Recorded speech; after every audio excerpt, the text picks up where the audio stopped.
Hi, my name is Fran Brown. I'm a managing partner at Stack & Lou. With me I have Ragan. I'm a senior security associate at Stack & Lou, and we're a company that helps IT organizations secure their businesses. Yeah. And this is Tenacious Diggity. If you guys are looking for FX, we pulled a switch with him. We're looking to get all of his fans and make some new fans ourselves. So this is Tenacious Diggity. Ready to rock your socks off? That's how hard it rocks on a scale of 1 to 10. Yeah. Quick question. How many people here have seen some of the talks that we've given before on previous versions? Cool. Thanks for coming back. We got a lot of new stuff. Yeah. Cool. Cool. So with that, I'm going to jump right into a demo just to let you guys know, kind of set the pace for what we're looking to do here. It seems like a handful of people have seen some of our talks before. It seems like most people are newcomers. But basically, these Diggity tools, arsenal of tools that we've released are a number of search engine hacking tools that use Google, Bing, and various other search engines in interesting ways for search engine hacking.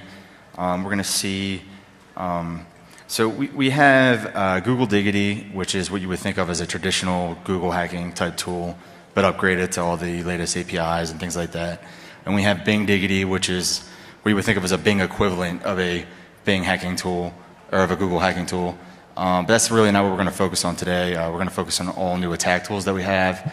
And what we've continued to do besides just Google and Bing hacking is what other ways can we utilize different search engines or existing search engines and weird features of them and new and interesting ways to find vulnerability information or find sensitive information disclosures.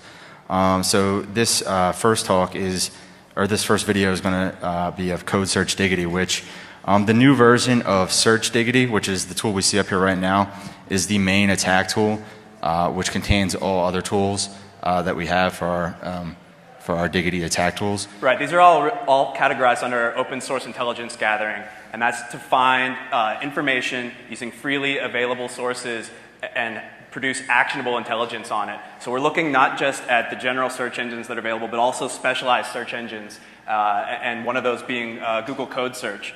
So we're just going to show an example of what we can do with a specialized search engine like Google Code Search, just give you a better understanding of what our tools are used for.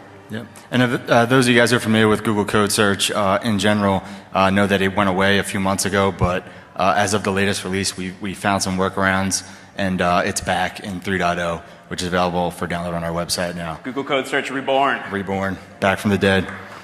Yeah. So those of you not familiar with Google Code Search is another Google product, just like Gmail or something along those lines, that originally was designed to allow people to have full regular expression search capability over every open source code project. Things like GitHub, Codeplex, SourceForge, and Google's own freely available Subversion repositories.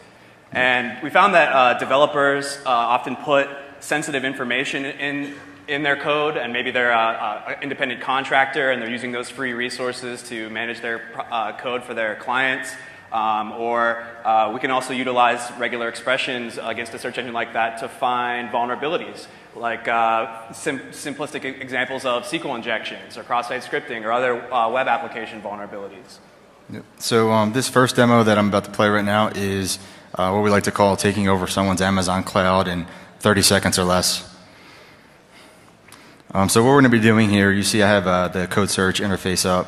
I'm just going to go ahead and check a number of regular expressions that we have set up to find Amazon EC2 keys, embed it in people's open source code projects. And for those of you that don't know, EC2 keys are like the keys to the castle of an elastic cloud service provided by Amazon. This can be things like S3 storage for storing large amounts of data or files, or it can also be for the actual admin keys to manage that elastic cloud. That means that's the interface where you can put up new servers or take down servers. And of course, if an attacker were able to get access to these keys, they could put up new servers on someone else's dime, or they could find sensitive information potentially exposed in their S3 storage. So we see here in this Google Code Project EC2 sample in the file statetest.java, someone has went ahead and embedded their Amazon EC2 keys their access key and their secret key, which like Rob said is pretty much the equivalent of your username and password to be able to access someone's Amazon cloud. So we're just going to take that and using a Firefox plugin called S3 Fox Organizer, we're just going to plug in this access key and secret key that we got out of somebody's statetest.java, some random test file. Click add, and now we have access to their Amazon S3 cloud storage. To verify that we actually had it, we downloaded a single file, ec2 server.txt, literally the first file we downloaded. Open that up, and we see a text file by developer of administrator credentials, database administrator credentials, VPN administrator credentials. Literally,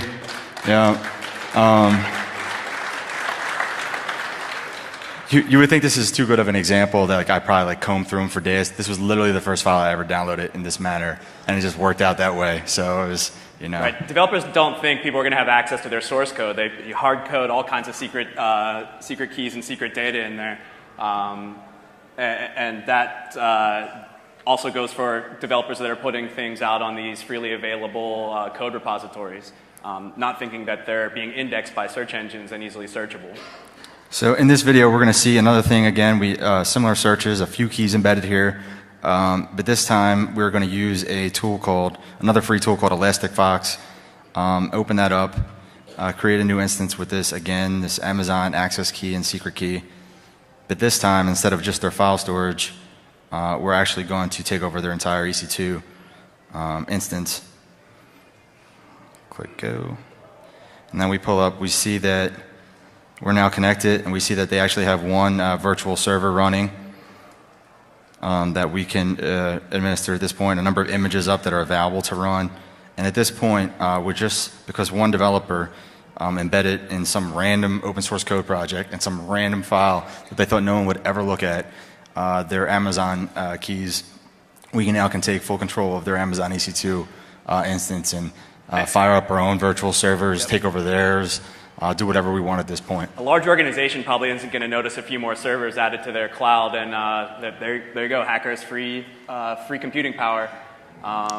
That's something that we've seen in our client source code as we've done code reviews, and really the protection against this is a lot of these public cloud providers now do allow you to lock down those keys to have a minimalist set of permissions, and so that's really the recommendations to developers is only purpose this key for one server, only purpose it for one use, and don't hard code those keys that have complete admin control over the cloud or over the storage in your code. Those need to be really closely guarded secrets.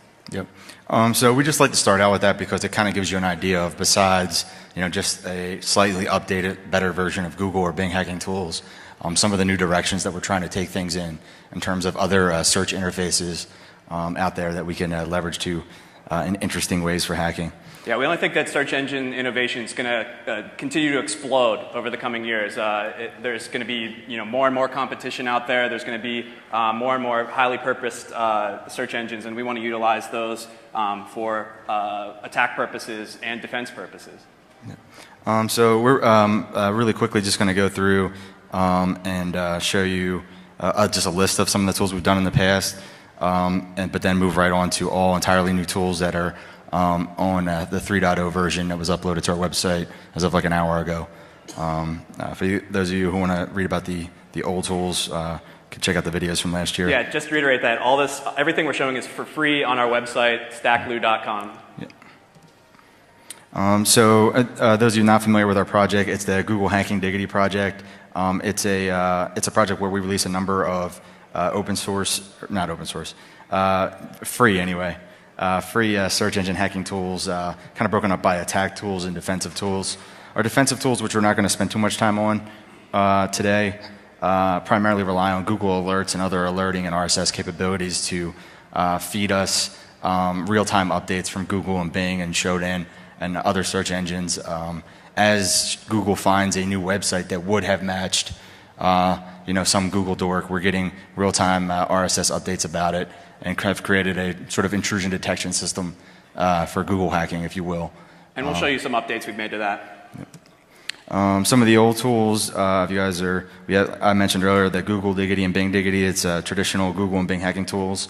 We have Flash Diggity, which is Adobe Flash security scanning tool, which leverages Google and Bing to find Swift files out there, bulk download them, bulk decompile them back to their action script, and then bulk look through them for Adobe Flash vulnerabilities. So we're penetration testers, and we tried to design these tools with penetration testers in mind. We wanted to be able to target multiple sites at once. We wanted to be able to download and export the results to CSV files. We wanted to be able to gather all the information that we need as part of the footprinting phase, and really it's the step one of any penetration test. Our DLP Diggity tool, which I really encourage people to try, I went out and took every data loss prevention tool that I could find, and I stole all their regexes for social security numbers and credit cards and things like that, and compiled a master list of regular expressions that'll look through files for interesting data. And this allows you to bulk go out and find thousands of documents, download all of them, and then look through them for credit cards and passwords and social security numbers. We'll see what that looks like. But that's all the old tools. I want to get right into some of the new tools that I want to show you today that we just released. And with that, we're going to go right into the first one with, but even before we get into that, one thing to note, until this version, we had hooked up the Bing API for Bing Diggity and the Google Custom Search API for Google, but now that Bing is moving to a pay model and just to get the number of results that we really want, we've implemented across all of the attack tools scraping of Google, which was no easy task. I spent quite a bit of time trying to make it so that you can do thousands and thousands of queries against Google scraping and effectively. And we built that into the actual engine for all the tools now, so it's all completely free. You don't have to sign up for the APIs. We found that API key to not be adequate, and now across all the tools, we can scrape Google effectively and get tens of thousands of results in a few hours, which is the only search engine hacking tool that can do that right now. Yep. And we've done it for Bing as well. And previously you'd have to sign up for a Google API key, and you get max 70 something results per search. We now you're wanted getting more. 1,000. Yeah, we want it for free, and we want to get 1,000 results. And one of the interesting things as well is that we actually have the ability to scrape the custom search engine interface. So you can actually get 1,000 results from a custom search engine of Google that you built. So all the benefits and none of the drawbacks.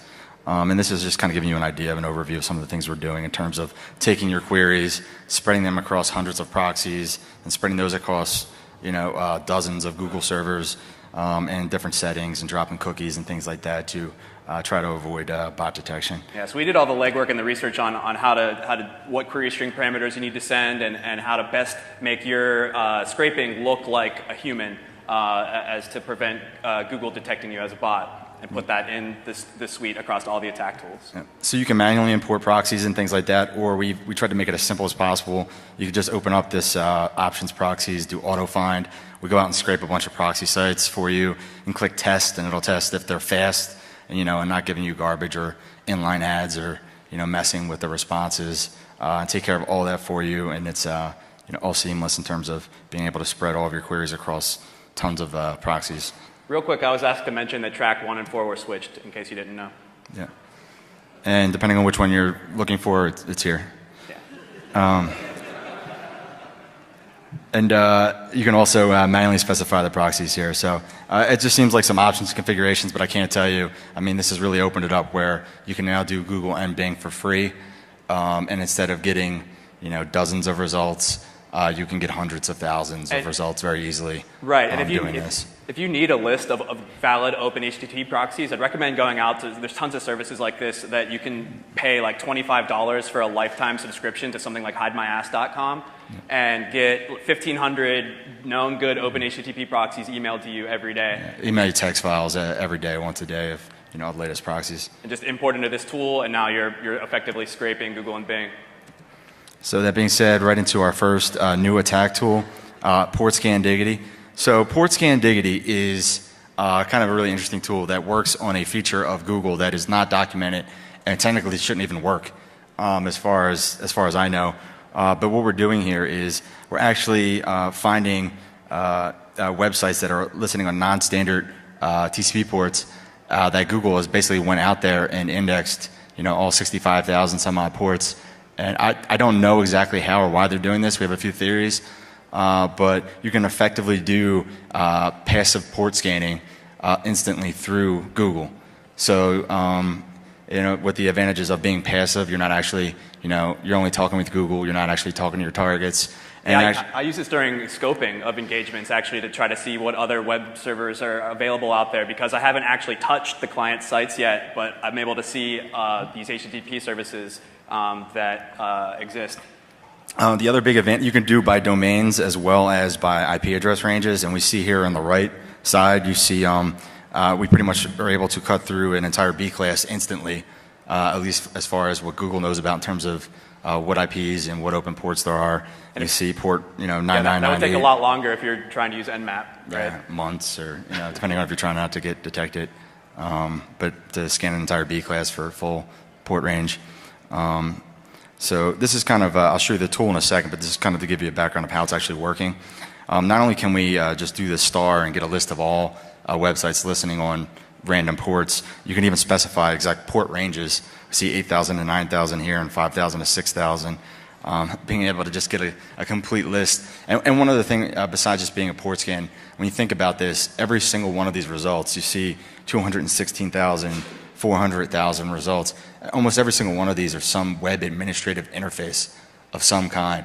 So it's, and especially combined with the scraping that we have now, it's an effective way to get millions of web administrative interfaces listening on random ports out there the reason they're not on standard ports is they're not really meant to be found, right? In like 5 minutes of playing with this tool, I found admin interface to a strip mall that accepts PayPal payments to buy products, and they had exposed on that admin interface the ability to add yourself as an admin user and then get in and review orders and shipping addresses and things like that. Like these are things that are not meant to be seen and generally have a lack of security around them. And it can be used for I don't know if any of you guys saw in the news 2 weeks ago, I think it was, where somebody was selling ODE for Plesk panel web administrative interface that was out there. So we see there on the left just doing a quick search for port 8443 and getting 66,000 likely candidates that are running some version of Parallels Plesk panel management web interface. This ODE was literally like point at the admin interface and then through a vulnerability in the admin interface get me the password to log in as full admin. Yeah. So in an age where we're seeing like mass SQL injection attacks and massive scale attacks of compromising and using as malware distribution platforms hundreds of thousands and millions of sites, this is a really easy way to go about doing something like that in terms of mass exploitation. But just to give you an idea of, so that's kind of how it works in theory, and to show you how the tool actually works, take advantage of it. We actually just created an interface here in our main tag tool. I just put in com in the top right and click go. It finds for me every result that it can in terms of web interfaces listening on non-standard ports. And now I specify the 8443 just to target our Plesk panel, which I mentioned earlier. And now we could see, so we have the view of the actual raw results, the URLs and things like that. And then you can even switch over to more of like a port scan kind of result view and see a list of hosts that we found and a list of ports that were open on those hosts, effectively giving you how would you use this on your own. Let's say you were wellingtonflorida.gov. I would plug in wellingtonflorida.gov and let me check port 8,000 to 9,000. And we see it found two hosts, one with a website listening on 8080, one with one listening on 8443. So we can effectively cut through and do port scanning via Google now. And then export the results out to CSV and load that up into Burp or whatever, maybe you want to run some active web scanning on it, and but this was step one. You've identified all these admin interfaces that you can then manually go take a closer look at. Cool. Any questions on that so far, or anything we went over so far? I only got 50 minutes. I want to show you guys. Cool. So just getting back into it. And so we see again a list of ports open for each host. So now one of the more interesting new attack tools I want to go over, and something that really evolved out of a need that just kept coming up and coming up again. It's Not In My Backyard Diggity. Is one of our new attack tools. And just looking at the Verizon data breach investigation report from this past year, they kind of jokingly put out there that perhaps we should create a new breach discovery classification of YouTube and Pastebin and Twitter, given all the raw amount of data dumps from compromises out there on Pastebin and things of that nature. Noting that a large percentage of people finding out that they've had an incident only comes once people brag about it on Twitter or dump all the emails and passwords on Pastebin or something of that nature. Right, and that was partially the inspiration for Not In My Backyard, but also we saw the need from one of our clients that has hundreds of domains that they're responsible for, and they were being targeted by lulzsec and Anonymous, and they said, a lot of the stuff that we're seeing isn't necessarily an issue on our site. It's data that's being stolen and put on another site. How can we use search engines to find that? And that was really what brought about Not In My Backyard. Yeah, so I mean, we really wanted to make it as easy as possible for you to plug in your domain or your email or even your name as an individual, check a bunch of boxes and click go, and find your sensitive information all over the internet on third-party sites, from cloud storage to Pastebin to wherever, really easily to see if your personal information has been exposed on a third-party site you don't control, that is not in your backyard. So we see here a number of Pastebin leaks, just usernames and passwords being dumped on Pastebin. Also, some of the more interesting ones is individuals are starting to move over to use Dropbox and Google Drive and Microsoft SkyDrive and a number of other cloud-based storage, especially as people get iPads and iPhones and want to be able to easily hook that up with their cloud-based storage. And employees are throwing confidential financial information in spreadsheets up on their Dropbox and then not realizing that Google may be indexing that. Or I see more and more people using Google Docs for managing sensitive information, not realizing that that's in Google's index. And we just see a couple examples here of finding in Dropbox a completed tax form with people's personal information, to full database dumps in SkyDrive, to people's Cisco configuration files hosted in Google Docs. Not realizing that these public folders are being indexed by Google and easily searchable. But one other interesting thing that we found, and this is kind of important, is that robots.txt is dead. Google is not abiding by robots.txt anymore. And if any of you guys, how many people here use Dropbox in any way? Decent amount of people. How many people have clicked the setting when prompted for the newer, I want to share all my photos via Dropbox that I take with my phone? Yeah, right. You plug in your phone and it just says, oh yeah, upload all my photos that I've taken, right, and sync it with my Dropbox. Yeah, so recently, especially for Apple devices, it's just a setting, and most people are turning it on by default now. Just to, as you take pictures with your phone, it's just automatically syncing to these galleries in Dropbox. And we see here in Dropbox's robots.txt that they're saying disallow this /gallery, which is where all those things are hosted. But just a quick look on Google, and we see 164,000 people's personal photos galleries have been indexed and are easily searchable. So we know who's been Google. sexting. Yeah, actually some really interesting personal photos out there. Probably spent a lot more time browsing through the photos than was really necessary for the, yeah. It's research. Yeah, it's research, honey. I'm like, yeah.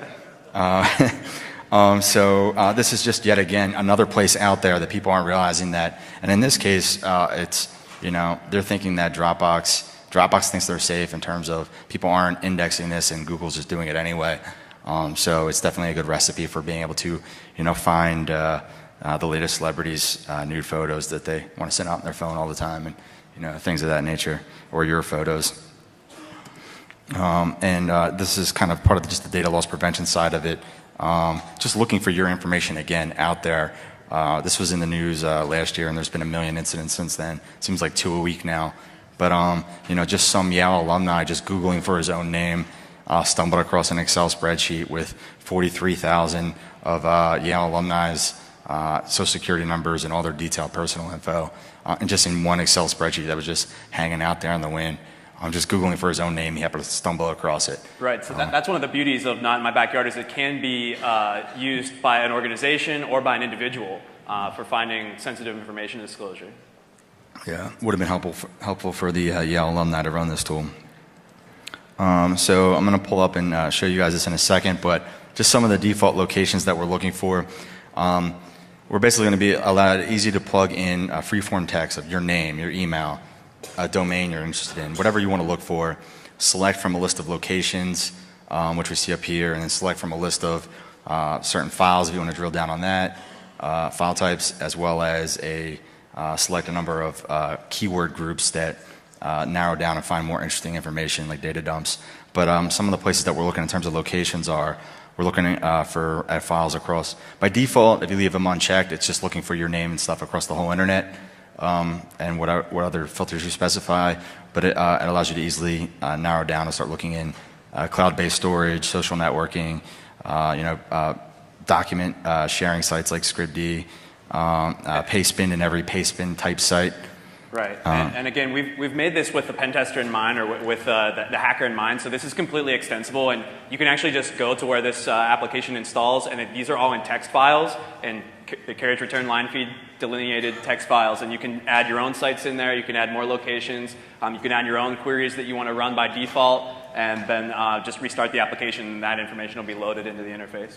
Yep, and some of these are things you would never even think of. Like, well, some people know the rate my network diagram is a funny one, but even in Gliffy, we're seeing people hosting extremely detailed internal network diagrams on Gliffy and sharing them out, and Right, these are like online Visio applications, and people are just like putting their confidential or proprietary business workflows or their network diagram on there just to show off.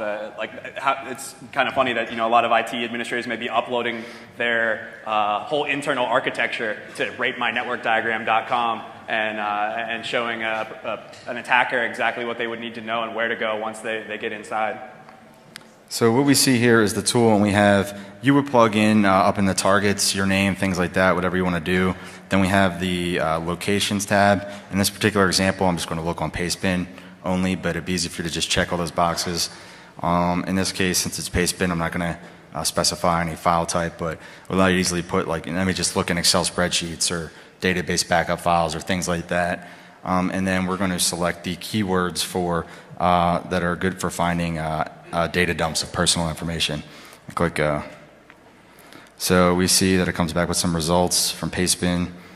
I'm just looking at this one here. We see Osiris owns Max Protect, and we see a few passwords and some headers here for Pastebin. So we go ahead and click that, and you see some data dump from some hacker that has hacked maxprotect.com. If any of you guys use maxprotect.com, you might want to go check that out. And we see here anyone who's bought anything off them, their names, their personal addresses, their email that they registered with, and the password that they used. So just as an example of how an individual would use this, besides just searching for everything, let's say that I was chuck.hsu at wiley.com. Is Chuck in the room by any chance? So sorry. This Bing energy drink is almost as terrible as his password. Yeah, Ying 318. So in this case, I would actually plug in. Let me use quotes. So this is going to it'll use quotes for both Google and Bing, or allow you to do in text, which works better for Google, or in body, which works better for Bing, depending on. And you could check all of them. So in this case, I'm just going to put quotes. So it's just going to look for Chuck HSU's at Wiley's email. And it's going to look across the things that across Pastebin for information disclosures. Right, so we tried to make it as easy as possible for anyone to build these advanced queries to go out and retrieve this information and really prepackage a lot of the types of information that you want to look for and where you'd want to look for it so that you can get the results to the top of your results. Which is an issue when you're dealing with so much data in these search engine indexes. Yeah, so you could see now if I was good old Chuck, I would have just plugged in my name and clicked all the check boxes, and it would have came back saying, hey Chuck, some random site on Pastebin because you bought equipment at Max Protect.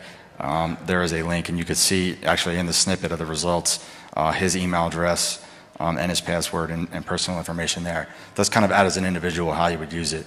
But you can plug in an email address, your name, domain, whatever you want to look for, and it makes it very easy to, if you don't select any location, it looks across the whole internet, you could select down by just pastebin or cloud storage, whatever you're interested in, or certain file types, just Excel spreadsheets or CSVs. And then we have keywords that find patient records, personal information data dumps, to things that, and basically it's just combining every permutation of all these different kind of factors and searching Google and Bing for them for you, making it easy to find all of your personal information. And we see that here kind of pointed out. We got where to look, what kind of files to look in, keywords to help narrow down false positives, and you put your name or email or whatever up there. And we'll be putting up videos to demonstrate how to use these tools, and so just check back on our website. One other example, just to show besides pastebin, which is kind of an easy example, that I just thought was great, is this time in the screenshots you see, we're looking in cloud storage. We're going to look for people who are throwing files up on their Amazon S3 cloud storage. We're going to be specifically looking at Excel spreadsheets, and I added the query appender, just the word password, and click go. We see a copy of user.xls it found, and just to see what that would have looked like through the web interface, what it's kind of simulating is we see just password, extension, Excel spreadsheet. Yeah, note the other worksheets there. This guy had basically all of his bank accounts, all of his bills, all of his other services, his tax information account, and his investments, his FAFSA, healthcare, you name it, all in one spreadsheet. His PIN for his ATM card. I mean, this guy had everything in one Excel spreadsheet. And this is just one guy. And if you are also in the room, I apologize. I did black out the information. But this is just yet another. This is just like the Yale Excel spreadsheet with all their personal information. People just Googling for their own name or just stumbling across hundreds of thousands of personal records and credit cards, without even trying, by accident. And we're seeing this in the news like twice a week now, it seems like, where some major person has been compromised or is just throwing an Excel spreadsheet out there somewhere with hundreds of thousands of emails and passwords, where you almost become numb to even looking at the news headlines. It doesn't even say 100,000 results or more. I don't even bookmark this news story. It's just so many. Yeah.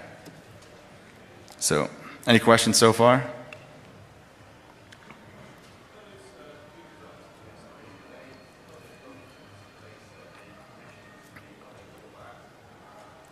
So the question was for the Google Docs and the Amazon S3 one, were they public documents where the permissions were set to such? In this case, yes, they were. They weren't blocked, but as we've seen, especially with Dropbox, have changed some of the rules and how they do things and sharing public folders, and how quickly these things are changing. People by accident are sharing things out, not realizing that they are public or that they can be public. And as we saw in the one case, some things that even are supposed to not be indexed are getting indexed anyway, and so it's one of those quickly changing things where it's very confusing for a normal user. Or an employee at an organization that may not know any better, and may not know how to configure those settings to make some of the stuff in these cloud documents services private. Yeah, and where they want to share it out with someone to begin with, and you have to throw it in the public folder anyway to be able to share a link out to somebody, and then not realizing who would ever guess this huge link, not thinking the Google index that made it easy to find. So one other thing, and this is not so much a tool so much as an update to our main Bing Hacking Dictionary. One thing I want to note is that due to some recent updates in Bing's API, as well as some undocumented or poorly documented features, we have released an updated version, the Bing Hacking Database version 2.0. Before we released our first Bing Hacking Database, Bing or MSN before that was primarily used for footprinting, finding host names, finding applications, or URLs and things like that. And it was primarily for footprinting purposes, and that was because Bing had specifically disabled a handful of features, most notable of which was in URL, which broke like 95% of the Google Hacking Database. And they specifically did it to try to prevent Bing hacking, in the sense of Google hacking. And they did that back in 2007. We released we found some workarounds for that, and we're able to release 1,000 or so queries for the first Bing Hacking Database. But now we're proud to say in the latest version, due to two major updates, we are now for the first time are able to make Bing hacking just as effective as a tool as Google hacking. And that's because, one, Bing decided to enable the ext colon operator to allow you to search by file extension within the last year. So that was one. And two, and this was the big one, like 95% of the Google Hacking database use this in URL colon operator, which will allow you to specify random text that has to be found in the URL of the results. By using this, and we see it in the screenshot here, in stream set colon URL colon in Bing, you effectively get in URL. And you can do in-stream set body, in-stream set title, or other parts of a typical HTTP, or I'm sorry, HTML page. And but we found that using that in-stream set URL, which is just kind of a footnote in their documentation that we came across, we can revive Bing hacking and make it, as Fran said, just as viable as Google hacking. And we see in this screenshot this in-stream set URL and WP config, and you see up there a number of results of people with their WordPress configurations with their database passwords right there in the configuration file. This is a type of query that we would not have been able to do with Bing before now. So with the new version that we released in Bing Diggity, we went from like 1,000 or some odd mildly effective queries to, I think, like 4,000 to 5,000 queries that are now pulling vulnerability information out of Bing. So kind of exciting. Bing binary malware search. This is the one I just want to go over quickly. But any of you guys familiar with HD Moore's tool, MW Search, from a few years back? Where it actually, search engines were indexing PE header info of executable files. Basically, HD had a tool that used Google a few years back that allowed you to use Google to find people hosting malware based on searching for the PE header information. Google disabled that feature, so it kind of broke his tool and has been dead ever since, but people didn't realize that Bing does have the ability to do that as well. So, and using, we see here a picture of HD's old signature file, and just throwing that up, being able to find instances of malware via Bing. We wanted to give something back to always like the malware researchers in the room as well, and so this is something that can be effectively used to identify malware that's indexed by Bing. Although in our tests we found that it changes very rapidly, right? Because Bing doesn't want to distribute malware; they don't want malware in their results. So as soon as they're identifying them, they're removing them. But it's kind of like a first notice of okay, if I search this, I got this executable file back in the results, and I can identify that as malware based on that meta information like size of code, entry point, number of segments, and other PE or portable executable meta information. So the results are somewhat limited in being able to find tons of malware at this point. One, due to them removing it, but two, just looking at this, we found some numbers on. It's estimated from these researchers that Google has indexed about 50 billion pages, and Bing has indexed about 3 billion. So just in terms of raw, size does matter. In terms of raw set of what you're looking for, there's just not as many results in Bing as there is in Google for finding things anyway. Although you see in that graph in the last month, it claims that Bing jumped up from 3 billion to about 16 billion. But they're probably lying. Yeah. I don't know. Yeah, I don't know. They lie all the time. So, I mean, if you ever clicked on it and it says a few 100,000 results, and you go to page 2, page 3 of results, and it's like, okay, maybe there was like 20 results. You got us. Page 3 is the end of it. So, who knows how reliable these numbers really are? But this was actually done by a group that goes out and they do like Zipf's law of statistical analysis, and they go out and search a lot of keywords and basically count the results that come back for those keywords, and then try to determine how much is in the index. But kind of using them combined is what we think it works best, both Google and Bing. Cool. So we got 10 minutes, so we'll speed along. Code Search Diggity, this is what we showed in the intro. It was dead. It's now back. We give the ability to search across. The version that's hooked up on the website right now is just for Google code projects, but we'll shortly have everything back up and running very soon. But you can, at the very least, search all Google code projects, which is quite a bit. For SQL injection, we see here they're putting a request.query string parameter right into a select statement. So what we would do with this is some trade forum software. We can go out there and find SQL injection and some popular blog software, trade forum software, shopping cart software, and then go to regular Google and do powered by that shopping cart software, something like that. And it's a quick way of doing some blogging software. We found SQL injection. We found it was like 11,000 sites in China using the blogging software that was vulnerable to SQL injection? Yeah, so now we can just find the targets. Now we know we would go to the post.asp page and we would tamper with the reply_ID parameter, and we know exactly where to go for open source code. And the way we're bringing this back is really by utilizing some freely available cloud services to go out and crawl the data. There's one thing to note before we get into that is that just with that example with the Amazon cloud hacking that we showed earlier, if you look at it, if any of you guys familiar with the CIA triad of confidentiality, integrity, and availability, basically Amazon cloud and most cloud services promise you nothing. In fact, they distinctly tell you that we are not guaranteeing you in any way, shape, or form the confidentiality, the integrity, or the availability of your data. Take it or leave it kind of thing. So we have to broker a better deal going forward, as every employee out there and every corporation is just throwing stuff up in the cloud now. Leave that to the legal department. Yeah. So this is But so as we were saying, we're bringing back code search by utilizing some of these cloud crawling based services, and one in particular that I liked that where we found is 80 Legs. And this is a service that you can go and utilize them to do your crawling for you. Even with a free account, they'll do 10,000 pages. And if you, the for pay accounts are just dollars. For $20, you get like 10 million pages indexed or something in a matter of like an hour. Right. So we can actually program into this as seed values of where to start crawling and say, go out to GitHub, search for all PHP code, and use that as my seed page. And then I can put in a regular expression to say, find all the links to the next page on that result for all the PHP code and go crawl those pages. So basically it's going to then download all the PHP code from GitHub. And then I can put in some regular expressions to do analysis on that and say, now find me all the uses of include that are also taking in a query string parameter.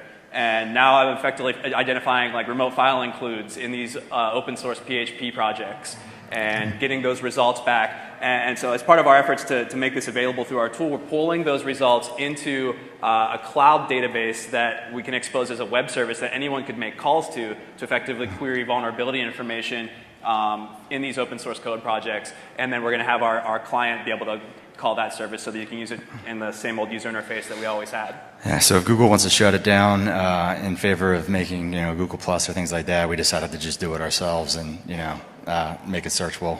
And this is really just a proof of concept that is something that's really powerful that we identified as a penetration tester. Like I rely on certain tools and I rely on some things to go out and find certain types of information. But if I have a really large scope, I'm going to start turning to services like this to say, go crawl these 10 million pages and do this analysis on them and give me the information back. And now I know I have some really good starting points of where I may want to start probing an entire large organization.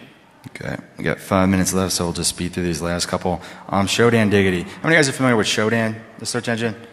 For those of you that aren't, it indexes the actual headers that come back from a query to various services, HTTP and things like Telnet, SSH, and actually records those and makes them searchable via an index. Yeah, it's like a search engine for network service banners, more or less. But it's really gotten some headlines in the last the last 6 months due to SCADA hacking and critical infrastructure type things. But basically what we're seeing is, finding SCADA systems that are out there. For the first time ever, and this is something I really want to stress, we have SCADA systems which are controlling everything from the air conditions in buildings to manufacturing plant floors to the electric grid. The water pump that powers water pumps, whole you name municipalities. And these things have been around for a long time and are very easy to hack. And in the last 6 months, we've seen two major things happen. One, we're seeing point-and-click exploits for the first time ever in Metasploit, where people are making it, you point it at a SCADA system and take control. So you have the ability to exploit easily, as well as two, the ability for mass identification. Just one Cambridge student putting out a PhD paper, half messing around, found, you see that that map in the middle bottom there, found 10,000 SCADA systems with a handful of Shodan queries connected to the internet. All the red dots as opposed to greens are ones that a public exploit just came out for. So you have tens of thousands of systems that control water pumps to electric grids, all connected to the internet, easily findable by Shodan, and now easily exploitable in that exploit. I'd be surprised in the next year if we didn't see some kind of major disaster of a physical nature.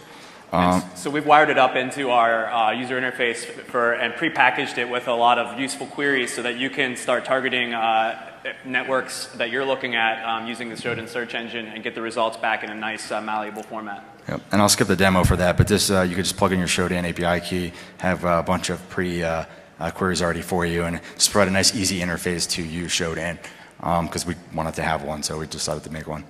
Last, and I know we only have like 2 minutes, and I showed this before, we have this alert Diggity DB. This is what's coming up next, where we have these hundreds of thousands of results we're getting from scraping now. We have 3 years of Google alert feeds and Bing feeds that have been feeding into millions of entries. Things like 4 million records of vulnerabilities and sensitive information They disclosure. correspond, and every single RSS entry that you see there corresponds to some website on the internet that is vulnerable to something that some Google or Bing dork found.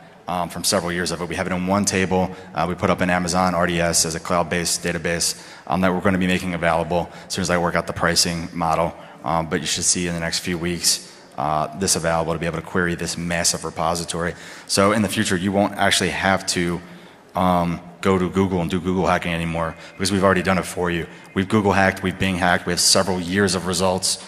That is all in one big table that instead of going out and doing Google hacking, you can just plug in and do a single search and pull all the results from several years of Google hacking and come to us instead of Google. We've actually done this for some of our clients as kind of a custom consulting project and just focused on what was available in search engines and gotten back a lot of really detailed information on what their exposure was, and they appreciated that and were able to take that actionable intelligence and then go do some remediation. Yep, and we're going to be hooking this up again to some charts and mobile business intelligence apps. So on your iPhone or iPad, you could just hook it up, say, I want to monitor these domains, and get a filtered view of this huge, massive repository of vulnerabilities on the internet, which is probably the world's largest single repository of live vulnerabilities on the internet that I'm aware of anyway, unless you guys know of a bigger one, and get a nice little view of that. And this is, as Rob just mentioned, just looking at how you guys can start to analyze some of this information. And this is from DLP, from a tool we did, basically pulling down and pulling down 13,000 documents using some of our tools. This was on 54 domains for one of our clients, and they like couldn't even wrap their head around like, okay, we have 13,000 documents on these domains. What do we even do to start to analyze this? But we were able to use our DLP tool to start identifying sensitive information in those documents. Yeah, so that's kind of the very, very quick view. I think we're probably out of time now. But if you guys are interested in some of those other tools that we talked about, you can check out videos, or if you go to yeah, follow me on Twitter if you want to keep up to date on what we're releasing. So the project page is at the bottom right there. All these tools are free for download. The new version is 3.0. It's up on the website right now. There'll probably be some bug fixes and stuff, and that's a pretty fully functional version, and all the new tools. Free for download, free for use. Will continue to be free, and it's up on that website. Hi, my name is Fran Brown. I'm a managing partner at Stack & Lou. With me I have Rob Ragan. I'm a senior security associate at Stack & Lou, and we're a company that helps IT organizations secure their businesses. Yeah. And this is Tenacious Diggity. If you guys are looking for FX, we pulled a switch with him. We're looking to get all of his fans and make some new fans ourselves. So this is Tenacious Diggity. Ready to rock your socks off? How hard it rocks on a scale of 1 to 10. Yeah. Quick question. How many people here have seen some of the talks that we've given before on previous versions? Cool. Thanks for coming back. We got a lot of new stuff. Yeah. Cool. Cool. So with that, I'm going to jump right into a demo just to let you guys know, kind of set the pace for what we're looking to do here. It seems like a handful of people have seen some of our talks before. It seems like most people are newcomers. But basically, these Diggity tools, arsenal of tools that we've released, are a number of search engine hacking tools that use Google, Bing, and various other search engines in interesting ways. for search engine hacking. We're going to see, so we have Google Diggity, which is what you would think of as a traditional Google hacking type tool, but upgraded to all the latest APIs and things like that. And we have Bing Diggity, which is like I probably like combed through them for days. This was literally the first file I ever downloaded in this manner, and it just worked out that way. So it was, you know. Right. Developers don't think people are going to have access to their source code. They hard code all kinds of secret keys and secret data in there, and that also goes for developers that are putting things out on these freely available code repositories, not thinking that they're being indexed by search engines and easily searchable. So in this video, we're going to see another thing again. Similar searches, a few keys embedded here, but this time we're going to use another free tool called ElasticFox. Open that up, create a new instance with this again, this Amazon access key and secret key. But this time, instead of just their file storage, we're actually going to take over their entire EC2 instance. Click go, and then we pull up. We see that we're now connected, and we see that they actually have one virtual server running that we can administer at this point, a number of images up that are available to run. And at this point, we're just, because one developer embedded in some random open source code project and some random file that they thought no one would ever look at, their Amazon keys, we now can take full control of their Amazon EC2 instance and fire up our own virtual servers, take over theirs, do whatever we want at this point. A large organization. We would think of as a Bing equivalent of a Bing hacking tool or of a Google hacking tool. But that's really not what we're going to focus on today. We're going to focus on all new attack tools that we have. And what we've continued to do besides just Google and Bing hacking is what other ways can we utilize different search engines or existing search engines and weird features of them and new and interesting ways to find vulnerability information or find sensitive information disclosures. So this first video is going to be of Code Search Diggity, which the new version of Search Diggity, which is the tool we see up here right now, is the main attack tool, which contains all other tools that we have for our Diggity attack tools. Right. These are all categorized under open source intelligence gathering, and that's to find information using freely available sources and produce actionable intelligence on it. So we're looking not just at the general search engines that are available, but also specialized search engines, and one of those being Google Code Search. So we're just going to show an example of what we can do with a specialized search engine like Google Code Search, just give you a better understanding of what our tools are used for. Yeah, and those of you guys who are familiar with Google Code Search in general know that it went away a few months ago, but as of the latest release, we found some workarounds, and it's back in 3.0, which is available for download on our website now. Google Code Search Reborn. Reborn, back from the dead. Yeah. So those of you not familiar with Google Code Search is another Google product, just like Gmail or something along those lines, that originally was designed to allow people to have full regular expression search capability over every open source code project. Things like GitHub, CodePlex, SourceForge, and Google's own freely available Subversion repositories. And we found that developers often put sensitive information in their code, and maybe they're an independent contractor and they're using those free resources to manage their code for their clients. Or we can also utilize regular expressions against a search engine like that to find vulnerabilities, like simplistic examples of SQL injections or cross-site scripting or other web application vulnerabilities.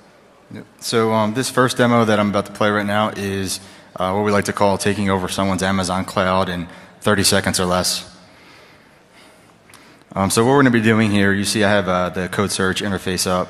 I'm just going to go ahead and check a number of regular expressions that we have set up to find Amazon EC2 keys embedded in people's open source code projects. And for those of you that don't know, EC2 keys are like the keys to the castle of an elastic cloud service provided by Amazon. This can be things like S3 storage for storing large amounts of data or files, or it can also be for the actual admin keys to manage that elastic cloud. That means that's the interface where you can put up new servers or take down servers. And of course, if an attacker were able to get access to these keys, they could put up new servers on someone else's dime, or they could find sensitive information potentially exposed in their S3 storage.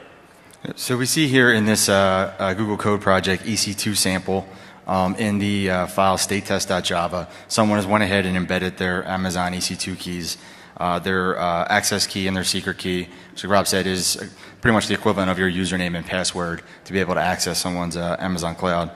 So we're just going to take that and using a Firefox plugin called S3 Fox Organizer, we're just going to plug in this access key and secret key that we got out of somebody's statetest.java, some random test file. Click add, and now we have access to their Amazon S3 cloud storage. To verify that we actually had it, we downloaded a single file, ec2 server.txt, literally the first file we downloaded. Open that up, and we see a text file by developer of administrator credentials, database administrator credentials, VPN administrator credentials. Literally,